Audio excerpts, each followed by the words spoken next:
Certainly, Aaron and Judy, this is a signature moment for the young Bush presidency. The president trying to rally the Congress and the country for what he calls a war against an enemy that is largely unknown, an enemy that has no capital, an enemy that has no tanks. But Mr. Bush will urge the American people tonight to be calm but resolute in the face of the threat of more domestic terrorism.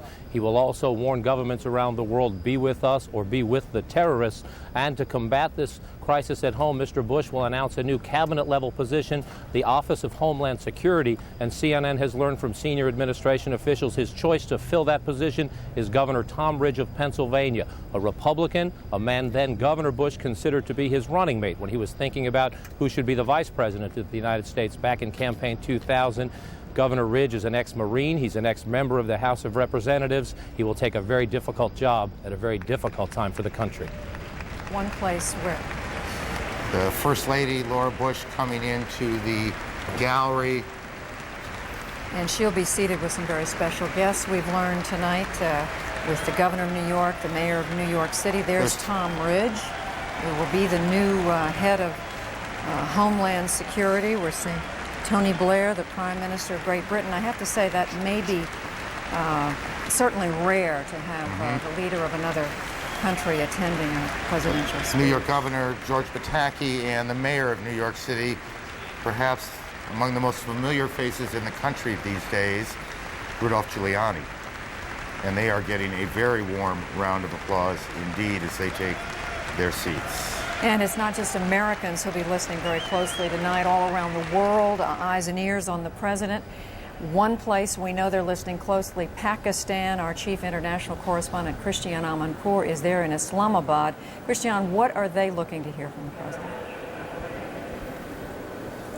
Well, you can imagine that it's quite early in the morning, so they'll be waiting to hear the reports of that presidential speech tonight. Basically, as you know, Pakistan and all the nations of the world almost unanimously have joined the United States in this moment. They have made that strategic decision. What many countries are hoping is that the president will lay out his case for accusing Osama bin Laden, because they say that will help them sell it to their people. And they hope that he will say very clearly that this is not a clash of civilizations. This is not the United States or the West against Islam. Christian, we're going to be talking to you when the speech ends. And Aaron, we've just been told the president's cabinet is going to be coming in, and by tradition, one member of the cabinet remains behind. And so as the cabinet begins to make its way in, we saw the Treasury Secretary, Donald Rumsfeld, the Defense Secretary, coming in. This is an extraordinary moment for this young administration. Secretary of State Powell lingering there with the Chief Justice for a moment. History doesn't necessarily warn you when it is your moment. And this is this administration's moment. It came from nowhere. That it did. We're seeing the Attorney General, so many of the faces that have become familiar to all of us in the last few days. Attorney General John Ashcroft, we just caught a quick glimpse right there at the top part of the screen. Secretary of Defense Donald Rumsfeld. These are people who are holding daily briefings that are being carried live on television, on CNN and other networks. We want to take a moment just to welcome viewers from the WB network who are joining our broadcast tonight. We're glad to have you with us as we go along for the president's address. Watching all this, our congressional correspondent, Jonathan Karl. John, there aren't many members of Congress who are going to be missing the president's remarks tonight. Well, as a matter of fact, there is one who will be, and that is Representative Dick Armey, the majority leader for the Republicans in the House of Representatives. As an extraordinary security precaution, the Speaker of the House has asked Mr. Armey to stay behind at a secure location.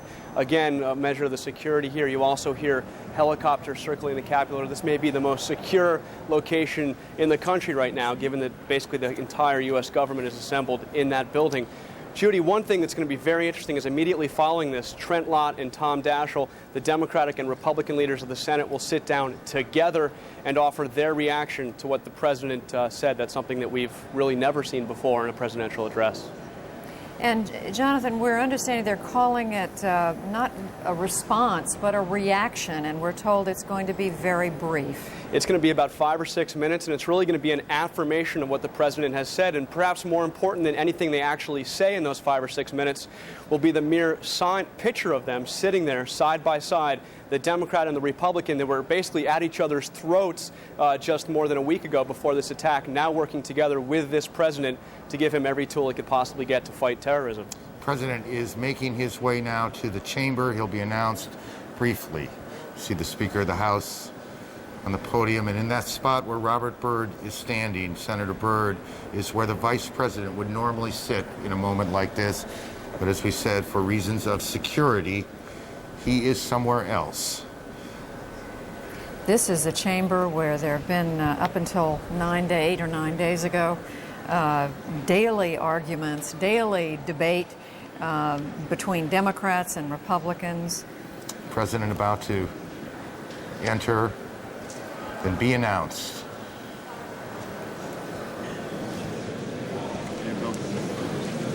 Mr. Speaker, the President of the United States.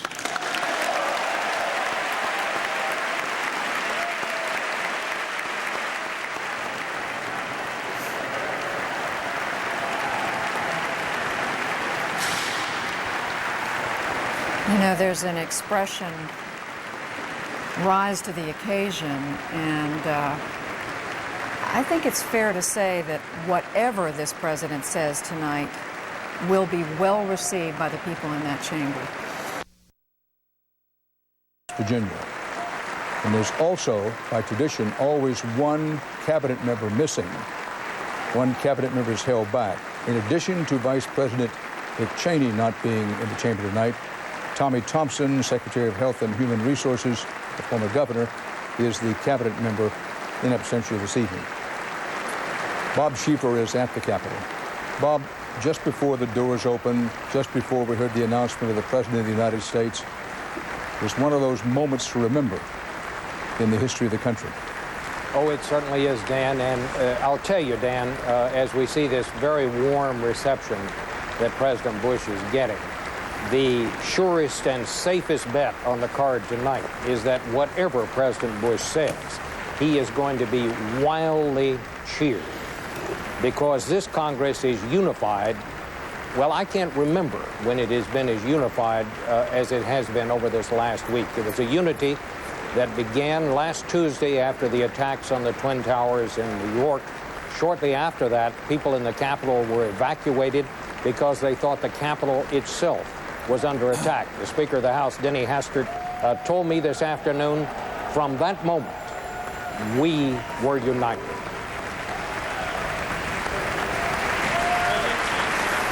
So seated behind the President tonight will be the Speaker of the House, Speaker Hastert, and as we mentioned earlier, Senator Bobby Byrd of West Virginia. Now, as is tradition, there's considerable applause before the President speaks, but this will go beyond tradition tonight. And as Bob Schieffer noted, very few Americans are alive today who have seen this kind of unified support behind the President, bipartisan support behind the President, that we've viewed these last few days and are viewing tonight. One would have to go back to at least the time of the Japanese attack on Pearl Harbor to find anything comparable.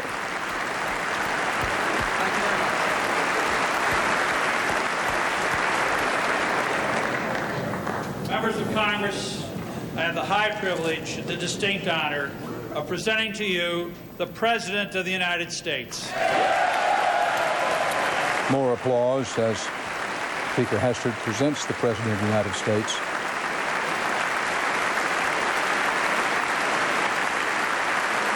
Included in the cheering are guests from the New York City Fire and Police Departments. Also present in this audience, family members of some victims and armed service members from the Pentagon. Mr. Speaker, Mr. President pro tempore, members of Congress, and fellow Americans. In the normal course of events, presidents come to this chamber to report on the State of the Union. Tonight, no such report is needed. It has already been delivered by the American people. We have seen it in the courage of passengers who rushed terrorists to save others on the ground. Passengers like an exceptional man named Todd Beamer. And would you please help me welcome his wife, Lisa Beamer, here tonight.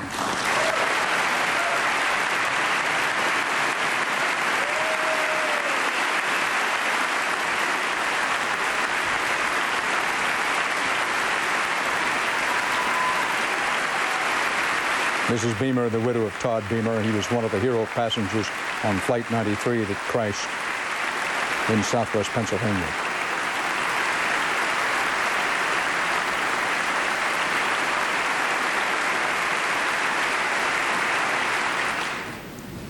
We have seen the state of our union in the endurance of rescuers working past exhaustion. We've seen the unfurling of flags, the lighting of candles, the giving of blood, the saying of prayers in English, Hebrew, and Arabic. We have seen the decency of a loving and giving people who have made the grief of strangers their own. My fellow citizens, for the last 9 days, the entire world has seen for itself the state of our union, and it is strong.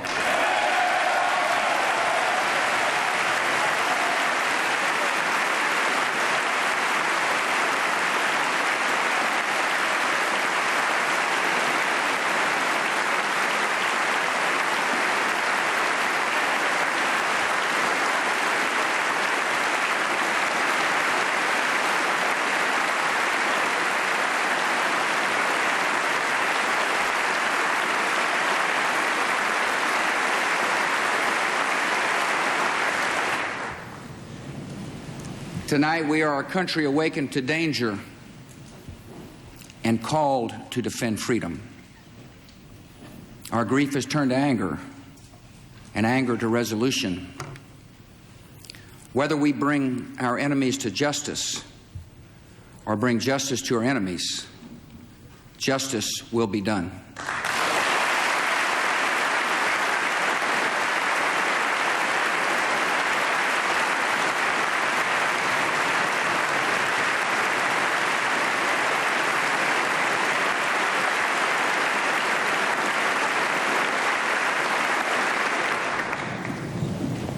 I thank the Congress for its leadership at such an important time. All of America was touched on the evening of the tragedy to see Republicans and Democrats join together on the steps of this Capitol, singing God Bless America. And you did more than sing. You acted by delivering $40 billion to rebuild our communities and meet the needs of our military. Speaker Hassert, Minority Leader Gephardt, Majority Leader Daschle, and Senator Lott, I thank you for your friendship, for your leadership, and for your service to our country.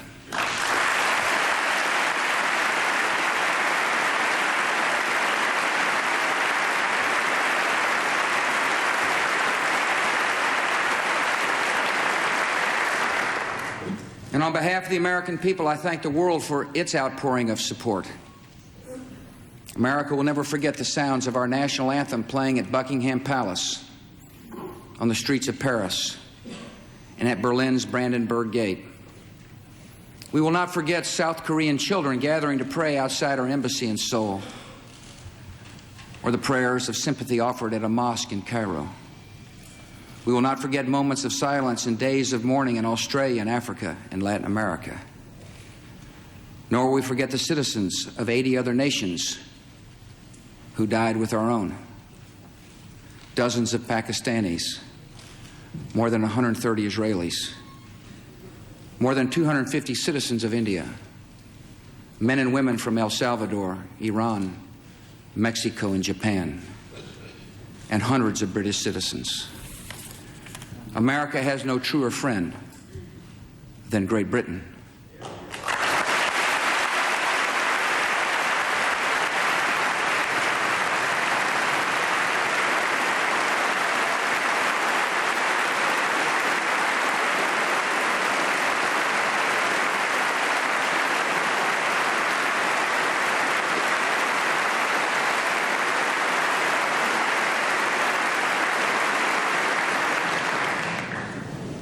Once again, we are joined together in a great cause. So honored the British Prime Minister has crossed an ocean to show his unity with America. Thank you for coming, friend.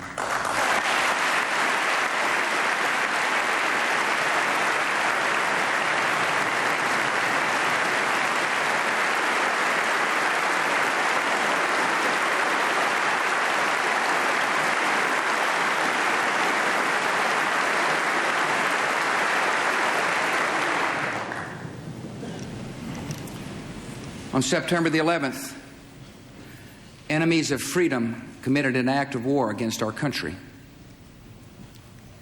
Americans have known wars, but for the past 136 years, they have been wars on foreign soil, except for one Sunday in 1941.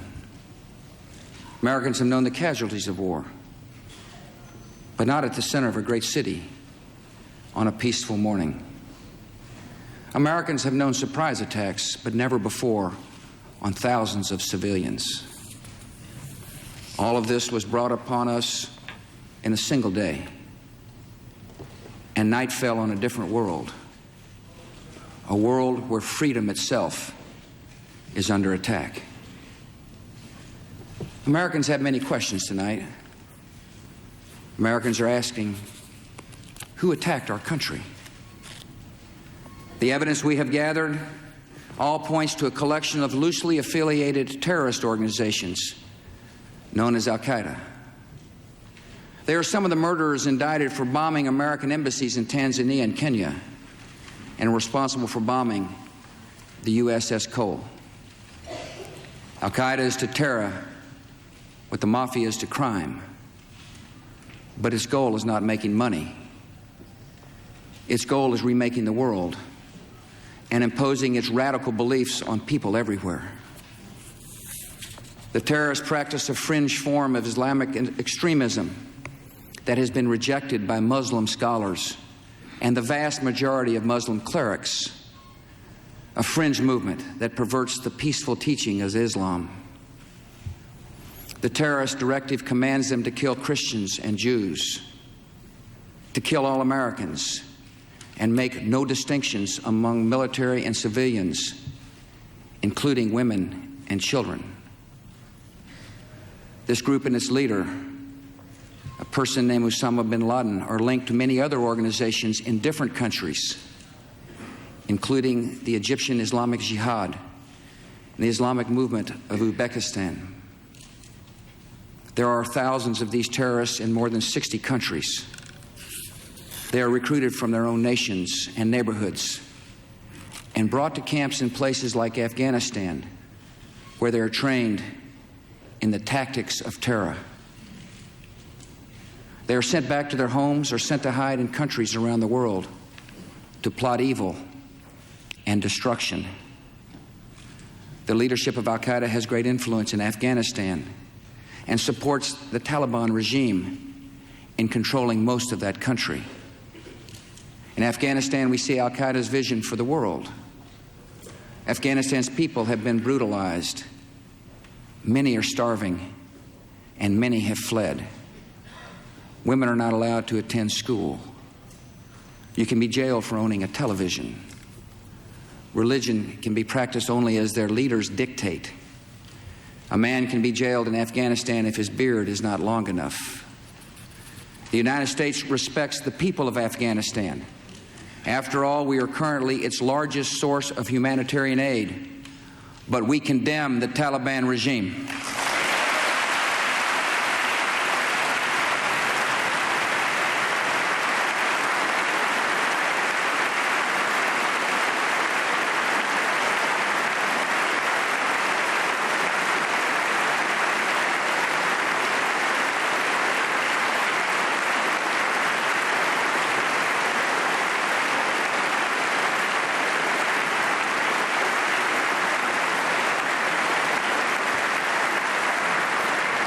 It is not only repressing its own people, it is threatening people everywhere by sponsoring and sheltering and supplying terrorists.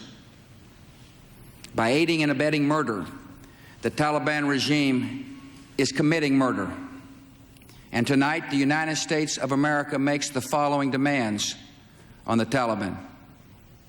Deliver to United States authorities all the leaders of Al-Qaeda who hide in your land.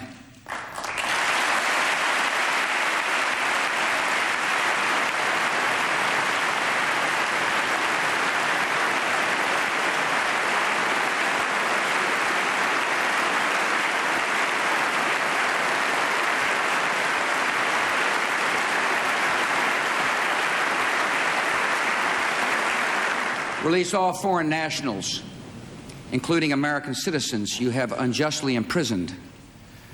Protect foreign journalists, diplomats, and aid workers in your country. Close immediately and permanently every terrorist training camp in Afghanistan, and hand over every terrorist and every person in their support structure to appropriate authorities.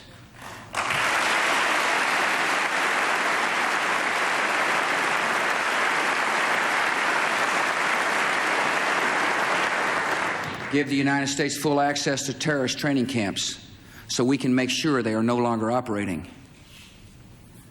These demands are not open to negotiation or discussion.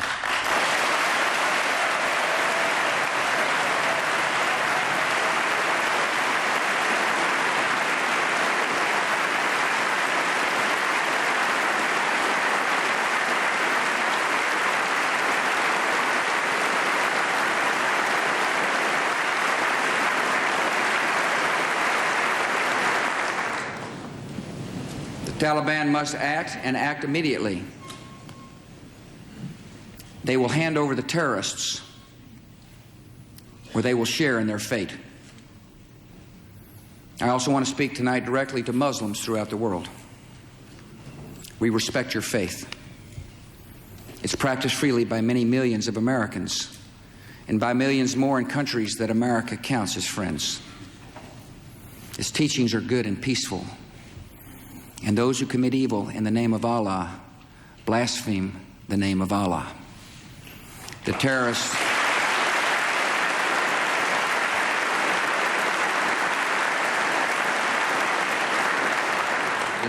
are traitors to their own faith, trying in effect to hijack Islam itself. The enemy of America is not our many Muslim friends. It is not our many Arab friends. Our enemy is a radical network of terrorists and every government that supports them.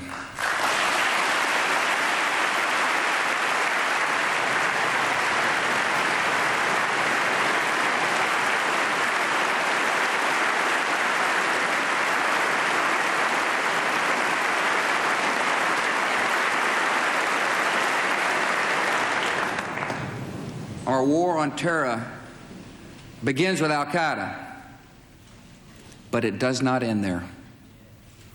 It will not end until every terrorist group of global reach has been found, stopped, and defeated.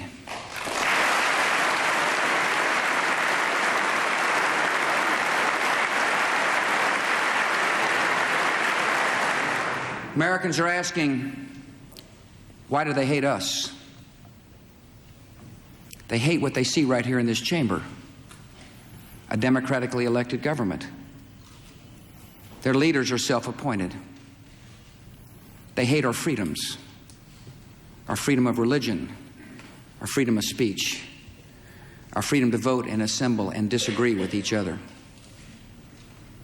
They want to overthrow existing governments in many Muslim countries, such as Egypt, Saudi Arabia, and Jordan. They want to drive Israel out of the Middle East. They want to drive Christians and Jews out of vast regions of Asia and Africa. These terrorists kill not merely to end lives, but to disrupt and end a way of life. With every atrocity, they hope that America grows fearful, retreating from the world and forsaking our friends. They stand against us because we stand in their way. We're not deceived by their pretenses to piety. We have seen their kind before. They are the heirs of all the murderous ideologies of the 20th century. by sacrificing human life to serve their radical visions, by abandoning every value except the will to power. They follow in the path of fascism, Nazism, and totalitarianism. And they will follow that path all the way to where it ends, in history's unmarked grave of discarded lies.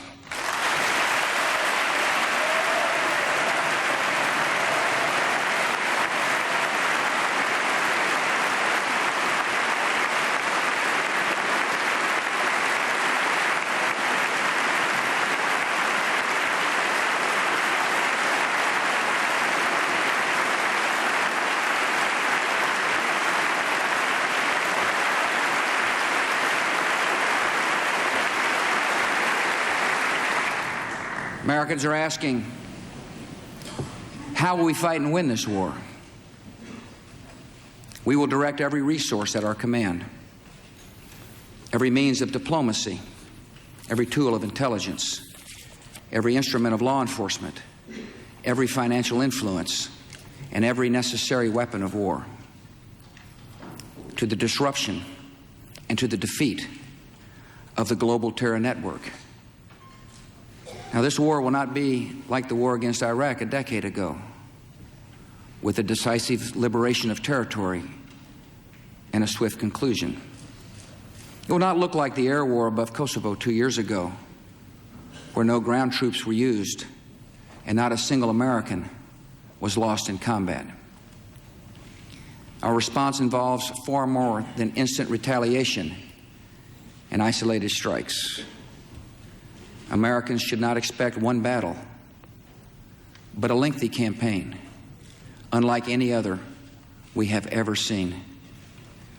It may include dramatic strikes visible on TV and covert operations, secret even in success.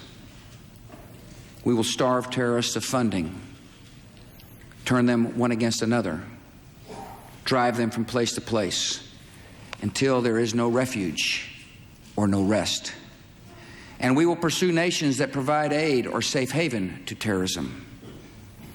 Every nation in every region now has a decision to make.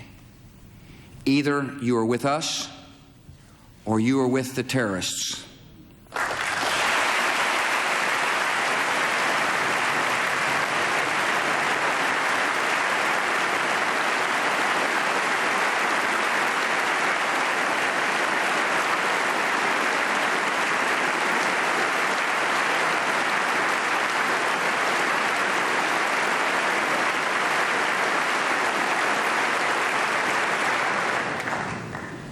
From this day forward, any nation that continues to harbor or support terrorism will be regarded by the United States as a hostile regime. Our nation has been put on notice. We're not immune from attack. We will take defensive measures against terrorism to protect Americans. Today, dozens of federal departments and agencies, as well as state and local governments, have responsibilities affecting homeland security. These efforts must be coordinated at the highest level. So tonight I announce the creation of a cabinet-level position reporting directly to me, the Office of Homeland Security. And tonight I also announce a distinguished American to lead this effort to strengthen American security, a military veteran, an effective governor, a true patriot, a trusted friend, Pennsylvania's Tom Ridge.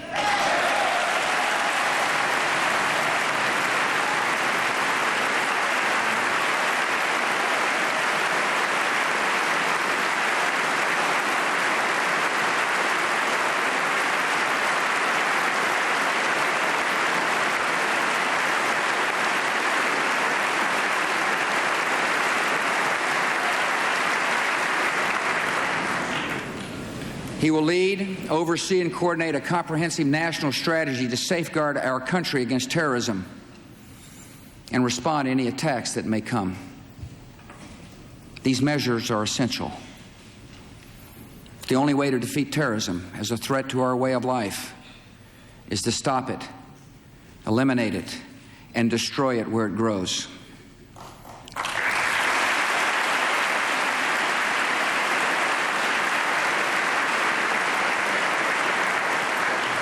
Many will be involved in this effort, from FBI agents to intelligence operatives to the reservists we have called to active duty. All deserve our thanks, and all have our prayers.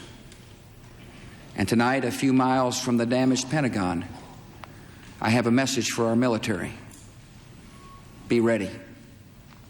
I've called the armed forces to alert, and there is a reason. The hour is coming when America will act, and you will make us proud.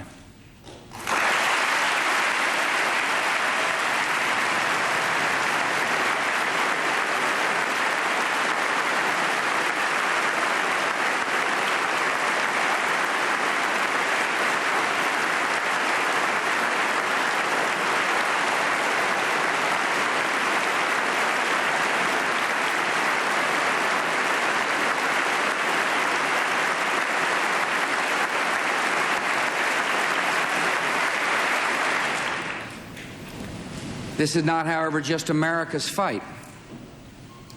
And what is at stake is not just America's freedom.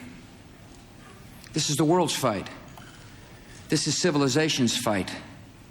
This is the fight of all who believe in progress and pluralism, tolerance and freedom. We ask every nation to join us. We will ask and we will need the help of police forces, intelligence service, and banking systems around the world. The United States is grateful that many nations and many international organizations have already responded with sympathy and with support.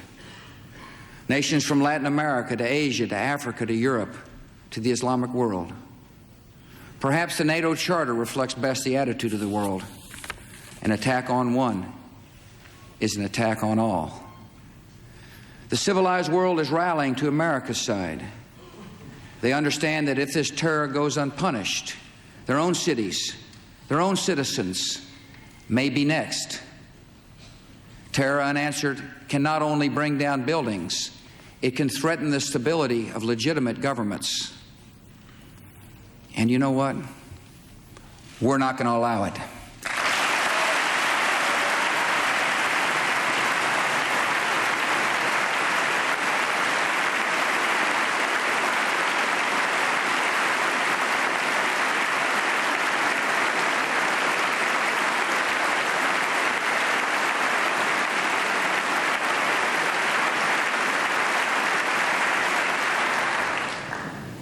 Americans are asking what is expected of us. I ask you to live your lives and hug your children. I know many citizens have fears tonight, and I ask you to be calm and resolute, even in the face of a continuing threat. I ask you to uphold the values of America and remember why so many have come here. We're in a fight for our principles, and our first responsibility is to live by them. No one should be singled out for unfair treatment or unkind words because of their ethnic background or religious faith.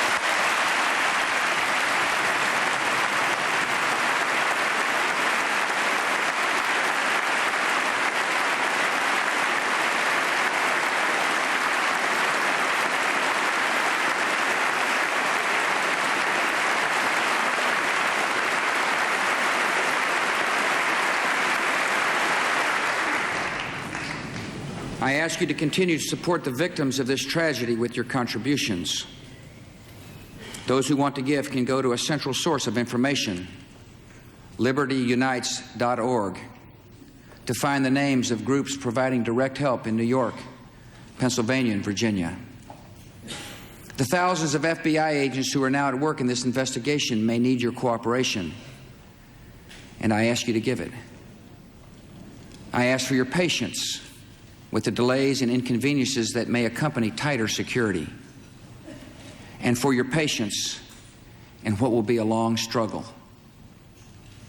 I ask your continued participation and confidence in the American economy. Terrorists attacked a symbol of American prosperity. They did not touch its source.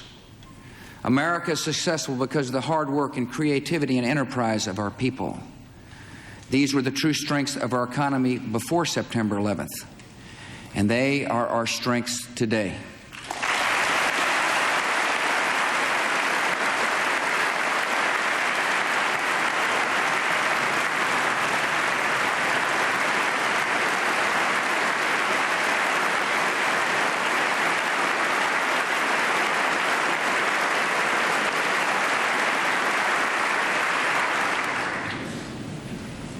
And finally, please continue praying for the victims of terror and their families, for those in uniform, and for our great country.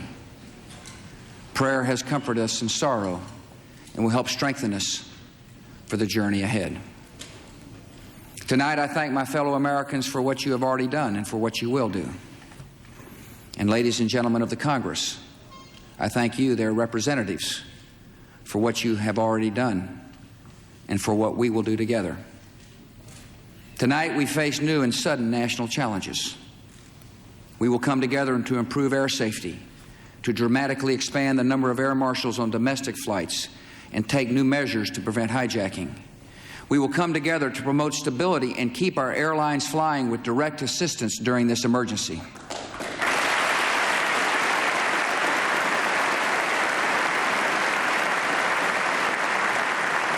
We will come together to give law enforcement the additional tools it needs to track down terror here at home.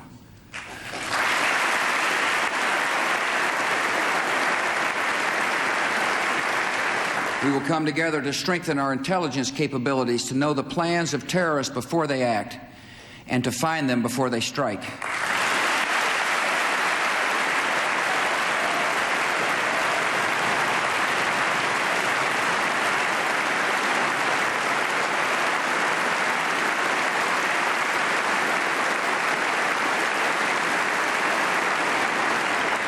We will come together to take active steps that strengthen America's economy and put our people back to work.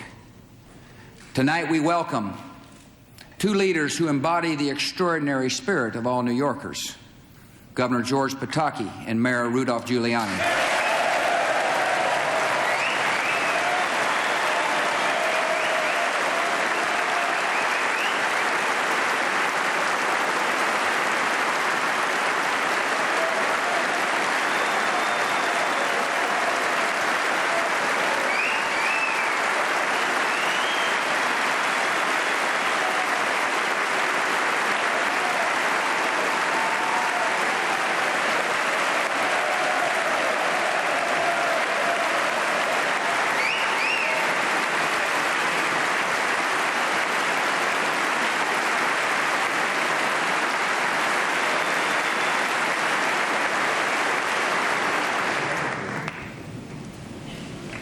As a symbol of America's resolve, my administration will work with Congress and these two leaders to show the world that we will rebuild New York City.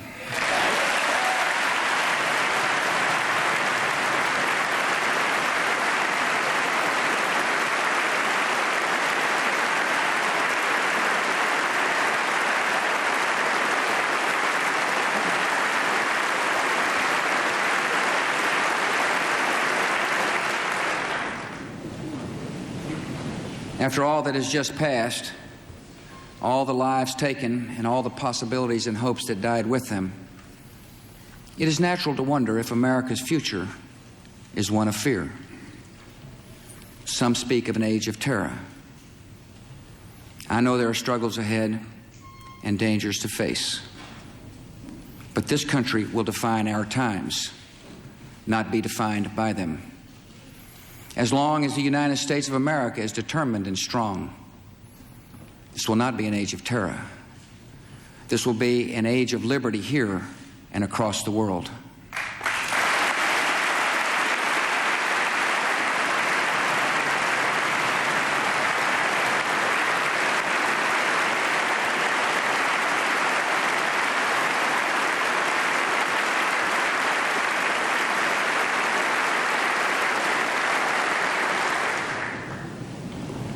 Great harm has been done to us.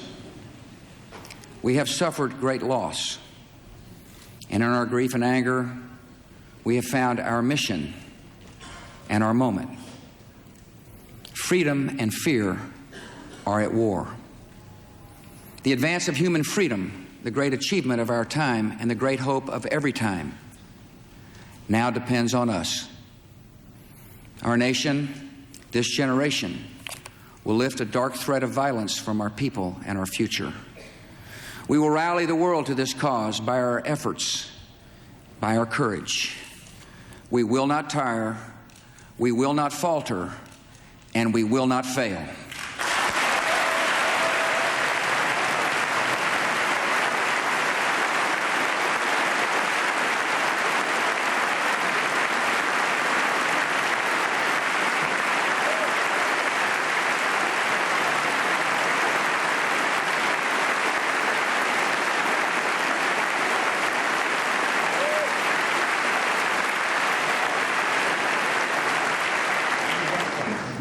It is my hope that in the months and years ahead, life will return almost to normal. We'll go back to our lives and routines, and that is good. Even grief recedes with time and grace. But our resolve must not pass. Each of us will remember what happened that day and to whom it happened. We'll remember the moment the news came, where we were, and what we were doing. Some will remember an image of a fire or a story of rescue. Some will carry memories of a face and a voice gone forever. And I will carry this. It is the police shield of a man named George Howard, who died at the World Trade Center trying to save others. It was given to me by his mom, Arlene, as a proud memorial to her son. It is my reminder of lives that ended and a task that does not end.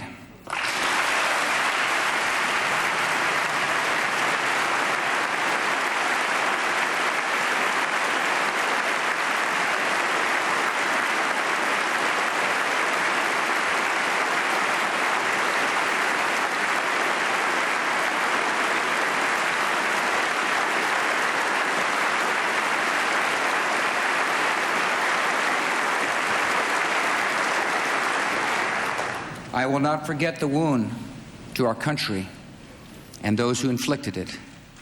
I will not yield. I will not rest. I will not relent in waging this struggle for freedom and security for the American people. The course of this conflict is not known, yet its outcome is certain.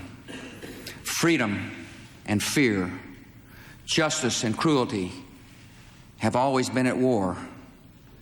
And we know that God is not neutral between them. Fellow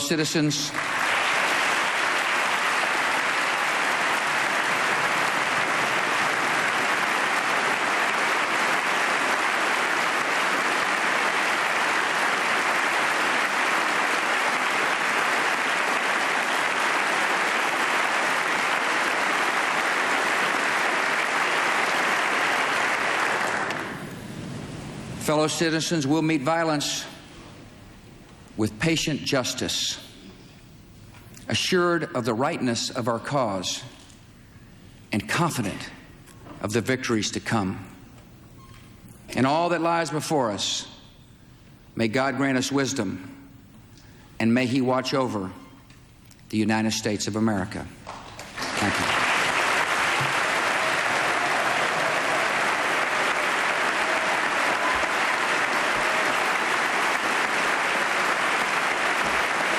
A powerful speech, powerfully delivered to a nation now at war. A nation that now has before it a profound question. Can we as a people deliver, carry through to the end on what our president has promised, and to a world that now has before it a stark decision? You are either with the United States of America or against it. No president since Franklin Delano Roosevelt, after the Japanese attacked Pearl Harbor, has delivered anything approaching a speech such as this. And there may be those who observe that no president in the history of our country has ever delivered a speech such as this. Bob Schieffer is at the Capitol. Bob? Well, Dan, it was an especially powerful speech. I think we should point out a couple of things. The president did not talk tonight about seeking vengeance. He talked about seeking justice, and that will be the U.S. aim.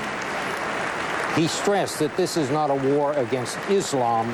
This is a war of the civilized people of America, the civilized people of the world, against a band of basically international outlaws. And he made certain that the enemies of America understand that the awesome power of the United States of America will be turned on them. He didn't mince words, and that was the strongest part of the speech, when he told the Taliban, hand over these people. He was almost like Franklin Roosevelt, I thought, Dan, in those days, in the early days of World War II, when he said, there will be no negotiations. We want unconditional surrender. He said as much tonight to the Taliban. Hand over these people or else. A very powerful speech. John Roberts at the White House. It was not just direct, strong talk to the Taliban, but to many others. Well, Dan, certainly the president's saying tonight that not only the Al-Qaeda network, but any nation that harbors terrorists has now become a hostile regime to the United States. In fact, it is America's enemy. And Dan, you'll notice that the president did something very interesting in his speech tonight. Not only did he say that the world was united against terrorism and that America was no enemy of Islam, but he sought to discredit bin Laden and the Al-Qaeda network, saying that they pervert the word of Islam, that they are traitors to their own faith, even comparing them to Nazis. And at the same time, Dan, reaching out to the people of Afghanistan to say, we have no argument with you. We know the oppression that you're under at the hands of the Taliban regime. Our argument is with bin Laden and with the Taliban. David Martin at the Pentagon. We now face a world war in which our sons and daughters, our husbands and wives, our brothers and sisters will be asked to accomplish a long, extremely tough mission. David? Dan, we heard the president say the hour is coming when America will act, and I don't think after that list of demands which he made of the Taliban, there can be any doubt now that this is going to come to military action. Deliver to United States authorities all the members of Al-Qaeda. Close immediately and permanently every terrorist training camp. Give the United States full access to terrorist training camps inside Afghanistan. These are not conditions which the Taliban is at all likely to agree to, and he says, the president says, these are non-negotiable. David, let's talk for a moment about the state of our military forces, who the president outlined tonight, are being given this assignment, this long and extremely difficult assignment. The U.S. military is not nearly at the strength today it was when we embarked on the Gulf War. That's true. When we embarked on the Gulf War, the U.S. military was enjoying all the benefits of the Reagan buildup during the 1980s. The U.S. military today is 40% smaller than the force that went to war in the Gulf War. And as a couple of people have pointed out, the globe is not 40% smaller, and there are not 40% fewer bad guys out there. So this is a smaller, stripped-down version of the military that fought in Desert Storm. Let's give a specific, correct me if I'm wrong, at the time of Desert Storm we had perhaps 18 U.S. Army divisions. We now have, what, 10? Down to 10, but it goes beyond that, Dan, because these divisions are now broken up and deployed in various places around the world. When you take a division in the United States and put it in Bosnia, it's not really a division anymore. David Martin, the Majority Leader of the United States Senate, Democrat Tom Daschle of South Dakota, and the Minority Leader, Republican Trent Lott of Mississippi, were in New York today to get a first-hand look at ground zero of the terror attacks. They are about to comment now on that and on the president's call to arms. The president's putting the nation at war. Senators Daschle and Lott.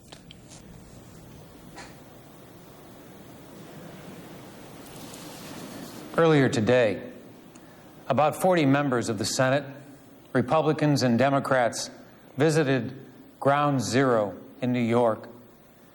It is impossible to describe the utter devastation and the feeling you get standing among the ruins.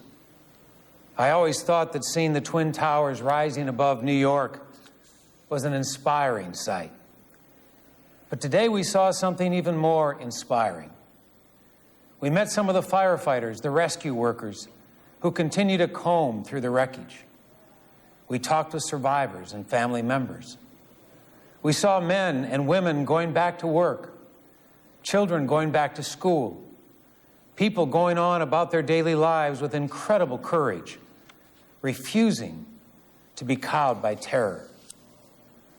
If the people of New York and New Jersey can do that, surely the rest of us can do what President Bush is asking of us.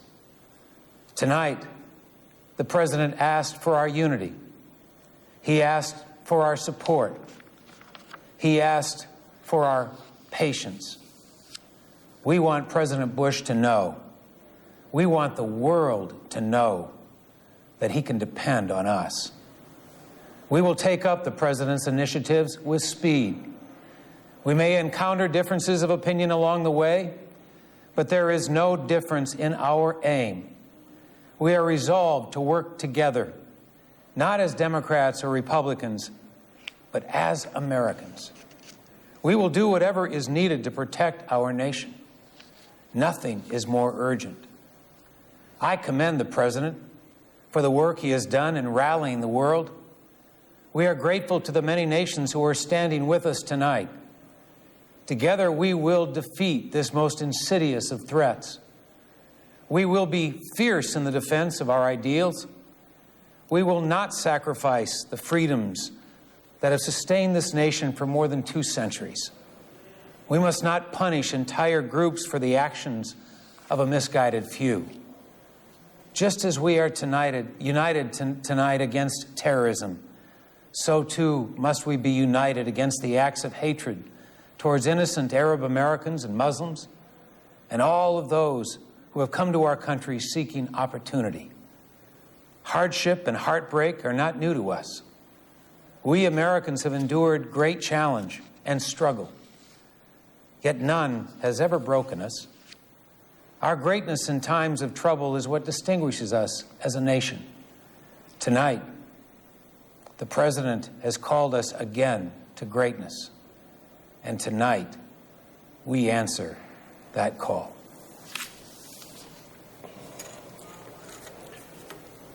Ordinarily, when the President of the United States addresses a joint session of Congress, the leaders of the opposition party gives a statement, and they respond.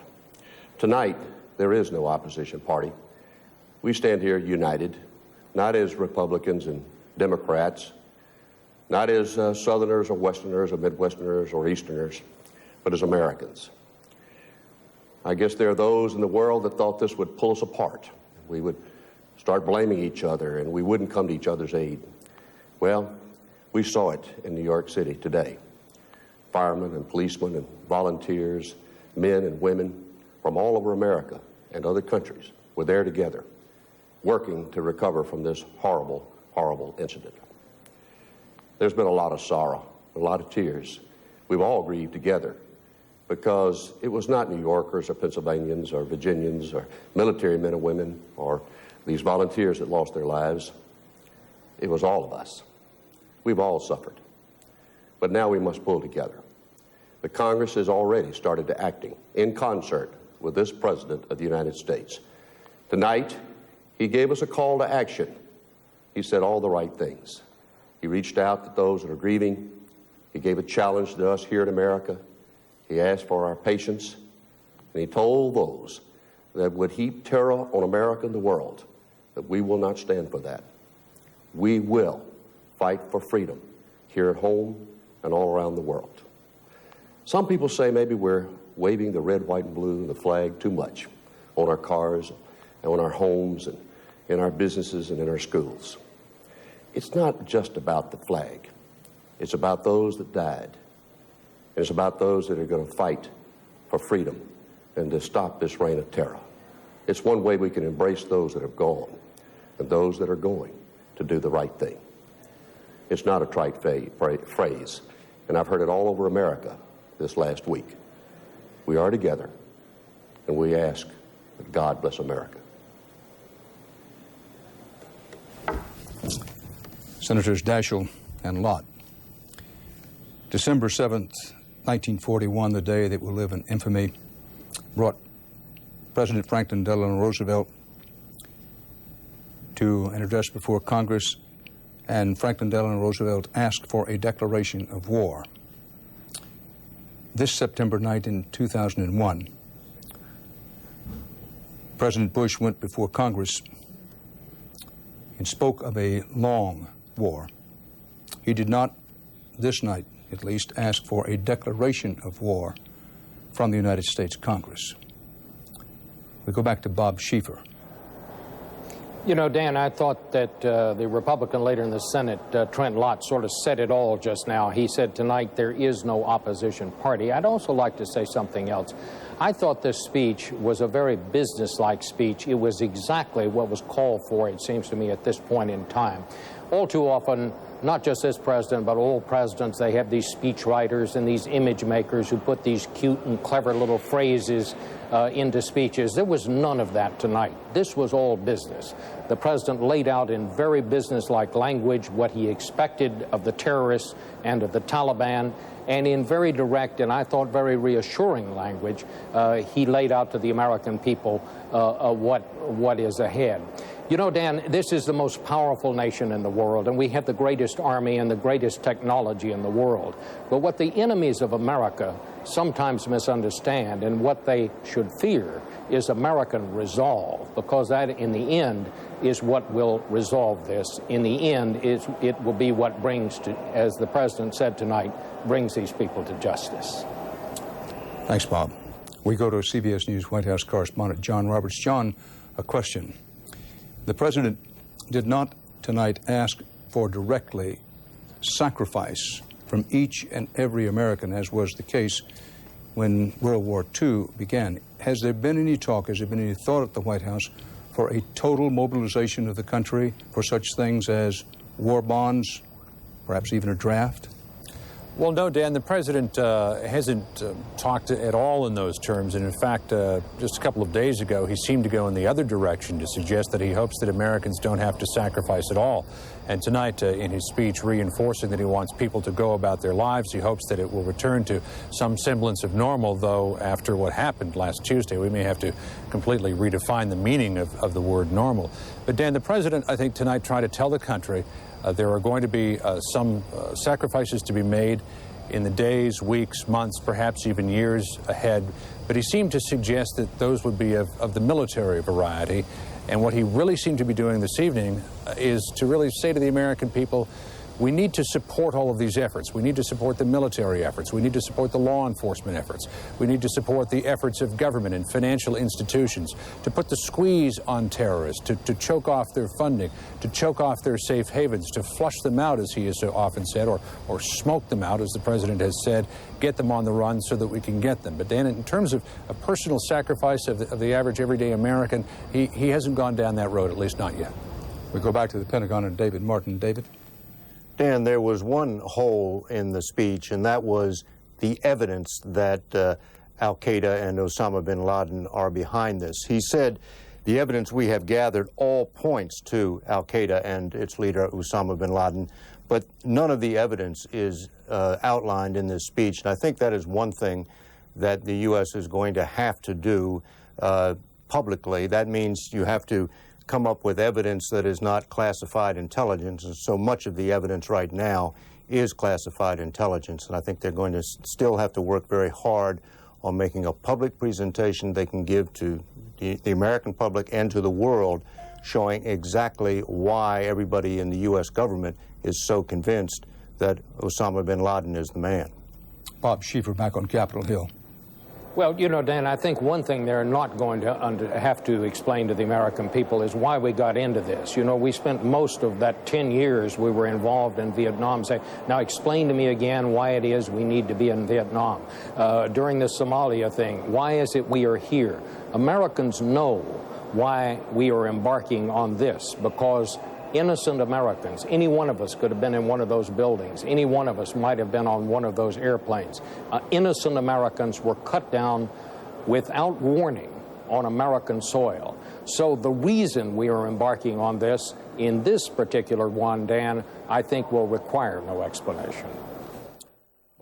The Airport Motor Mile dealers are making an incredible offer. Bring your tax relief check to any of the dealers on the Motor Mile and we'll match double the value and give you that much off the cost of your new or used car, truck, or van. Make your best deal and then save some more. Got a check for $600? It's worth $1,200 on the Motor Mile. Plus, while you're there, you can match the last 6 numbers of your Social Security number for your chance to win $10,000. There'll be a new number posted each week. Don't miss this incredible offer at the world-famous Airport Motor Mile at the Knoxville Airport. There's something tempting going on at DG. Oh, yeah.